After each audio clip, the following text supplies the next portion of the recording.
Well, I'm not sure exactly what's going on with this right now, but as I get more accustomed to these podcasts, I'm sure it's going to be much more obvious. Just for those people listening, I'm going to be deleting the first 5 or 10 seconds of this. So I want to talk to you today about, when things are being presented to you and you need to take a look at them, and how should you go about that?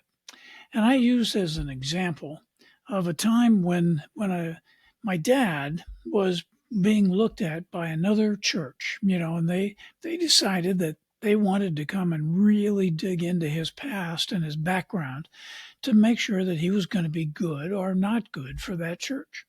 And so they sent a search committee out, and they came in secret because they didn't want our church, the current church, to know that they were going to try to poach their preacher. So they came in and they talked to my dad, and they, came to a few services and they checked everything out. And I'm sure that they actually looked even at what I was doing. I was probably 8 or 10 years old at this time, and see what I was doing, whether or not I would be a problem, my sister would be a problem, whether or not my mother would be a problem. But when they came down to it, they finally came to my dad and they said, "We're sorry. We are really sorry.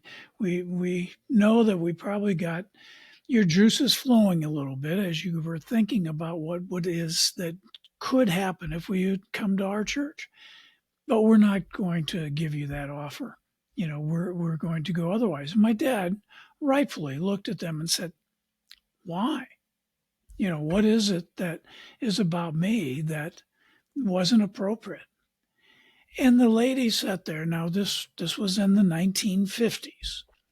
And the lady sat there and looked at him and said, "When you pray and you pray in front of people, you never use the word thee or thou. You always use you. And we just don't think that you are devout enough to come and preach for us because you don't use the word thou in your prayers." Now, I have to admit that when I look at that today, that it was probably that my dad was never meant to be a preacher in that church. And obviously he wasn't, because he never did. But to use that as the reason to turn somebody down seems just ridiculous. Now, obviously, to me, there were other reasons that they didn't really want to go into, and probably a little hard to explain. And it might just have been a gut feeling of, the guy's personality is not going to mesh well with the people that are in our church. And I can certainly understand how that would be. So, what am I trying to say here? I don't know. I don't know. I think it is that when you take a look at something and you work with that and you have to make a decision on it, don't get bogged down in the minutia. I mean, look at the thing and work at it and make a good decision that is based on solid facts. But don't make it on something that is so small, that is truly trivial when you look at the entire equation. That's all I got today. I hope you enjoy this. Come back and listen to this podcast anytime. It'll be brought whenever I feel like I have something to say. So appreciate your help.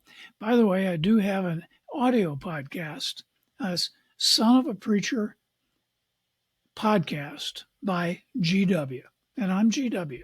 So please take a look at that. Hopefully you enjoy it. Thank you very much.